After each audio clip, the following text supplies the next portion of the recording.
The world is hurting right now, and it's time to rise up. As we lift ourselves up in body, mind, and spirit, we can reach out to others and be a light in a sea of darkness.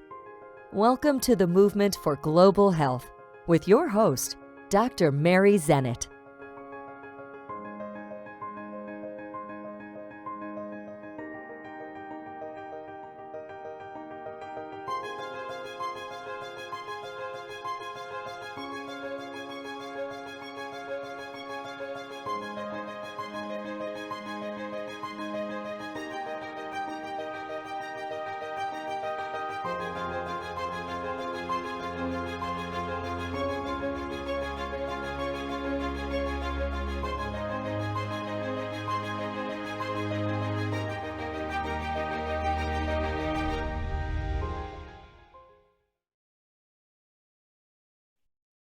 Jensen is the owner of beoutdoorsarizona.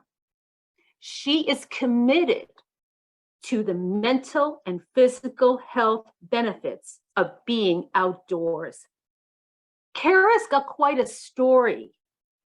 She took over a not-for-profit when the original board had decided to disband the project. We want to hear a lot more about that. So Kara Jensen, welcome. Thank you, Mary.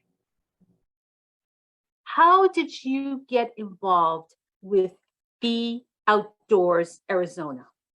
Well, it started probably in the late 2000s. I started getting into outdoor stuff. I joined a couple conservation groups and did a lot of work projects. And I found out that a lot of these groups have camps for kids that teach kids, how to fish, how to camp, that sort of thing.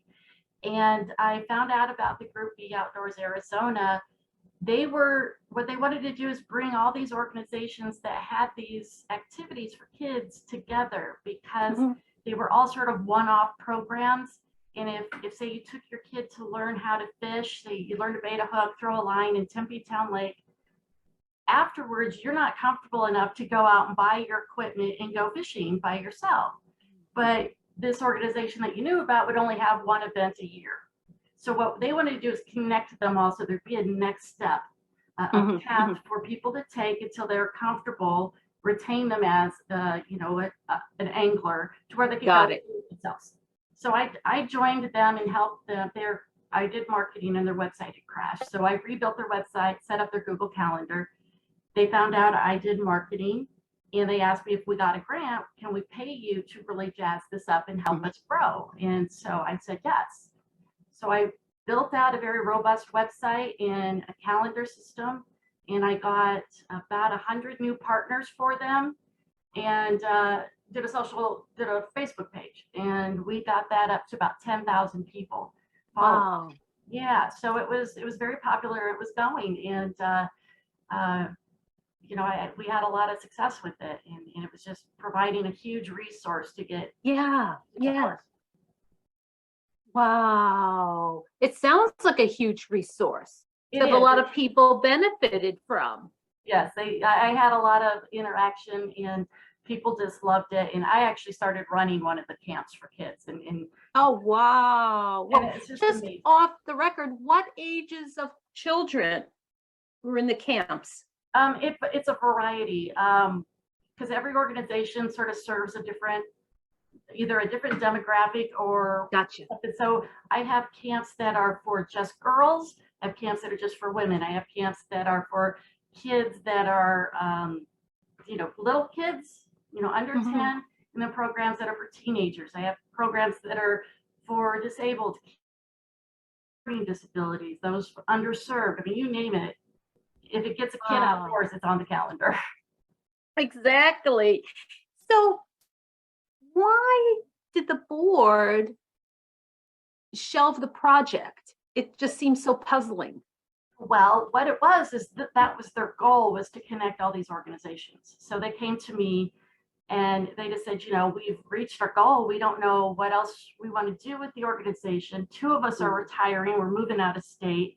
The board really hasn't been meeting So what their idea was, they try to sell it to, say, a bigger organization like the state parks or the Environmental Education Association. And they did approach those groups, but they just didn't have enough staff and they didn't have any funding to continue with it. So they just said, you know, we'll keep the feelers out there, but let's just shelve it. We'll put a good word in for you, but you know, we're kind of done. And they knew it was good, but there was nobody left to work on it anymore. When they said that, I just said, you can't. You'll lose everything, because you'd have to restart all those relationships with the organizations, because those boards turn over every year or two. You'd have to start all over and creating the Facebook following. And I just blurted out, let me have it and I'll run with the mission. He looked almost as surprised as I felt. I was like, what did I just say? That was your moment. That was my moment. That was your moment. You're like, no, you're not letting this go. Exactly. It's like something hit with your core mission within you. Exactly. I mean, before even any of those negative thoughts in my head, like, you can't do it, they won't let you, you're not good enough, none of that even had a chance to get in before those words left my mouth. It was pretty incredible. Wow. Wow. So fast forward, tell us how Be Outdoors Arizona is functioning now. Well, it's pretty awesome. That whole situation happened in the end of 2019. So I planned a big launch at an outdoor expo that brings in about 60,000 people, but that was in the end of March of 2020. So it didn't happen. And so it gave me a good year to figure out, what am I going to do? What am I going to do with this organization? What can it be? So I have created not only just a resource of events for people to go to, but educational video series of different things about Arizona and its wildlife, and you know, how to camp, how to fish, how to go hiking. But then there's also every map that you would need to get to any trail, campground, stream, river, boat launch place. And then there's maps to fishing spots. Yeah. I also have an intern program. So I can take in interns to do different parts of what I'm doing, and then also connect them to groups that need volunteers or interns. I just now reached out to an organization that does scholarships and help kids get into STEM programs that are based outdoors, like geology and hydrology and that sort of thing. So people find careers in the outdoors. Wow. Yeah, so, and I've created funding programs, advertising programs for outdoor retailers where they can have very targeted advertising on the events. I've got a newsletter, and I'm creating a membership program that would give people discounts to different zoos and sanctuaries, botanical gardens, tours, that sort of thing. Wow, that's amazing. Thank you. It's amazing.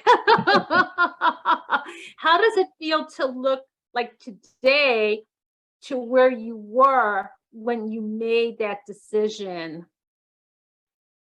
Well, we're our own worst critic. I always feel like I should be farther along than I am. But, you know, when I really do look at it for the resources and the time that I've had, I think I've made an incredible amount of progress. I did have a little help with an accelerator program I joined. It was a 6 or 8 month program that really helped me solidify how to build this thing and how to implement my ideas. It's been great. Wow. Wow. Yeah. And I'm just thinking about the number of people whose lives you've impacted in a very positive way. Right. Right. You know, the pandemic caused so many problems with kids and adults. I mean, the mental health issues that kids have faced because of the pandemic, the lack of social interaction, and and then just physical health. I mean, people were cooped up in their houses. And what I do, or what this organization could do, is provide so many different resources because a lot of people don't know how to get outdoors or where to go. And when they do, they're not aware of some of the rules and etiquette of being outdoor, and they leave a lot of trash. Um, Wildfires are caused, so that's part of the educational process of it. And I think it really helps. It helps a lot. One of the researches I did, I found out that only 20% of people over the age of 25 in Arizona are native. So that means you have all these parents that grew up in other states, and they may have been outdoorsy as a kid and did fun things, but they don't know how to get their kids involved out here. This provides the where, the what, the how, the when. Yeah, it's awesome for the parents. Wow. And it's a steep learning curve. There's so much. Yeah. There's so many places. There's just so much, but it sounds like you have drilled down and focused on the essentials and get people equipped. Exactly. Yeah, this is just absolutely phenomenal. And I wanted to pick up on a point you started talking about with COVID. So what problems does your organization solve? Well, I think it's that just, the I don't know how to get involved in outdoors. It's solving inactivity problems of being cooped up. Maybe you don't go outdoors because you just don't know where you can go and what there's to do. And then it solves, the parents that they want to get their kids involved, but they don't know. Again, what else is there besides school sports? And it's also the bigger picture is our outdoors, our environment is sustained and maintained by a certain system that works really well. It's been working for 100 years. And there's less and less people getting involved in that. I see. So, we're losing some of our funding. We're losing the people that take care of the management of the outdoors. And this is educating people about that and supporting it, because there are groups out there that want to take it away from us of having the access to enjoy the outdoors and get outside. And they're well funded, and I'm in part I wanted to fight that and get more people educated in taking care of our state. And that is so hard to believe that there are well-funded agencies trying to take that from people. It's hard to believe. They seem to think that they're doing good, but they really aren't. And unfortunately, they use a lot of very emotional advertising and prey on emotions that people just start sending them money. But in reality, they don't do any good, and or they do little good. And the big thing also is, because this doesn't really exist in other states, I have bought all the domains, and I want to model this and take this to every state so that all of our organizations and businesses are working together to, create a next generation of responsible outdoor enthusiasts and healthy people. Wow, that's beautiful. But so I guess the first step is, well, do what you're doing and then get the word out.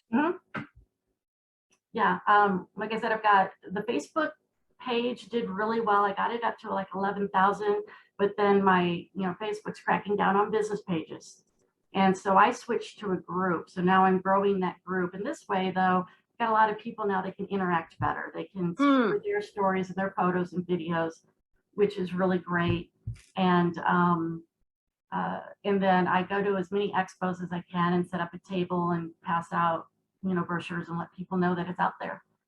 Wow. Do you have support helping you? I do. I get some great volunteers from an organization called volunteermatch.org. And then I have an intern program with the University of Arizona, and I want to grow that to all the other universities in the state. So, but I am at this point, I need to build a board. So I am interviewing for board members and anybody else that wants to volunteer and get involved. And otherwise, I need followers. Join my book. You need followers. Well, and now that we're talking about it, how can our listeners get in touch with you, where do they go? How do they learn about your organization? Yeah, well, it's simple website. It's all spelled out, beoutdoorsarizona.org. Okay. And my Instagram and Facebook group is Be Outdoors Arizona. Okay, so it's real simple, and we'll make sure we have the links below. It's Be Outdoors Arizona, and you're on Instagram, Facebook, and I just joined Twitter. I do have a YouTube channel, and I will be doing a lot more videos. I've been doing a few, but I'll be doing a lot more. Okay. Okay. Wow, it's really it's to me it's remarkable how far you've come. It's a big deal. Thank you. It's sometimes I feel like I should be further along, but really in retrospect, considering I'm running a whole other company, I've gotten a lot done. Wow. Do you have 200 partner organizations? Yeah, I have a little over 200 of different organizations that have some sort of activity, workshop. Some of them are clubs. I've got a biking club that has bike races all the time. And there's a kayaking club. They have a lot of kayaking events. So there's clubs and other nonprofit organizations that have some sort of mission that either works with the environment or kids. And most of the events are free. I would say if there's any events on my page that cost something, it's $10 or less. But most of them are. Wow. And that's a big relief. Yeah, exactly. For people. You know, they might want to go outside, but if it's too expensive, that just can't happen. Exactly. And would you say, I mean, looking back, I mean, you talked about the pandemic, but even pre-pandemic, were kids more indoors than? From what studies that I read, I think the last study I read was a 2018 study. I want to say it was from the Child Mind Institute, but I think but it was that kids spend 90% of their time indoors. Oh, geez. And that was in 2018. And then another study I read, it was in 2021, was it prior, but the kids between 8 and 12 spend 4 hours a day on their phones, and teenagers spend 9 hours a day on the phone. Oh, I tell you. And, you know, I'll be honest with you, because I'm a child psychiatrist. That's a hat that I wear. And we do offer some parent seminars, and we talk about this issue with social media. And it's like, work on this early. Work on this when your child, you know, 2, 3, 4, 5, because you want to minimize. It is such a slippery slope. You know, it's literally the parents blink their eyes, and all of a sudden they can't pull the phone away from the children. Right. And it's not good for anybody's health to be sequestered indoors that long. And then, you know as well as I, the content of what draws them. It's typically, it's not the healthy stuff. It just evokes a lot of emotions, and it pulls at their heartstrings, and then one leads. So I just so applaud you for what you're doing, and we will definitely get the message out there, because those statistics are quite alarming. That is alarming, that kids are spending that much time indoors. And we know the majority of it is on social media. Right. It's not like they're spending family time. Like, let's, you know, work outside, or let's play outside, or let's make meals together, and let's interact. And I think there's less and less of that. Yeah. But outdoors, they can go with their families. Exactly. They can spend time together. And one of the things I want to do is do some like scavenger hunts and sort of do a picture bingo game where, you know, you go out with your kids and you collect pictures of like certain cactus or certain kinds of trees or lizards or something, and then they win prizes so that they're at least getting outdoors and opening their eyes to the stuff that you could see and maybe learning something about it. So there's wow. And you're in a state where there's so much. There's a wealth of resources. I was in this state for a good 10 years before I realized we had rushing rivers.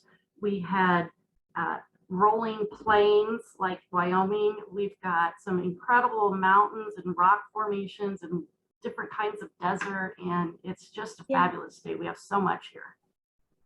Yes, yes. So again, we'll do what we can to get this message out.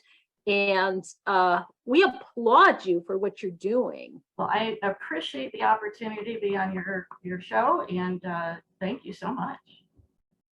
So let's review once again how people can get involved with Be Outdoors Arizona. Okay, well, they can go to our website, beoutdoorsarizona.org. They can go to some events. I have volunteer events. You can volunteer for my organization. I have a volunteer and intern page. If you're a retailer in the outdoor industry, I've got some advertising packages you might be interested. Otherwise, just go on my Instagram or Facebook at Be Outdoors Arizona and join up and contribute your pictures and share and learn stuff. That is so awesome. That is absolutely awesome. And we'll have the links below when we release our podcast on YouTube. So, Kara, thank you so much. This has been very inspiring.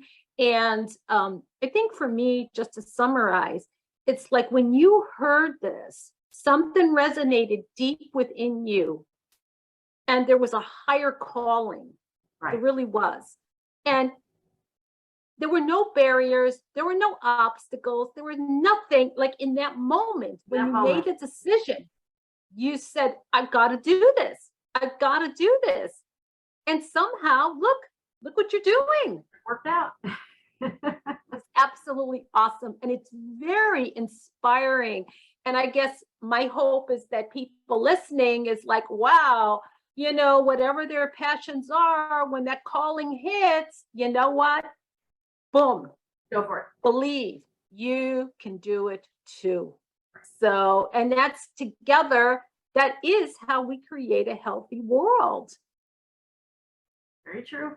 Very true. You know, and the outdoors, the health that we haven't even touched on that, the health benefits, exactly. The health benefits, you know, we do a lot of education about the lifestyle, the perils. And the fact that in the US, our health scores are dismal, and 80+% of those lifestyle scores would be changed by programs like yours. They are lifestyle related. Right. So you are doing tremendous amount for reversing the illness that plagues us in society. I didn't look at it that way, but thank you very much. That's inspiring. Yes. Thank you so much. All right. Well, we'll sign off, but Kara will be following up on your website, and we hope we stay in touch. All right. Thank you so much, Mary. All right, then. Bye-bye. Bye. Well, I think that went awesome. Yes. Let me stop the recording.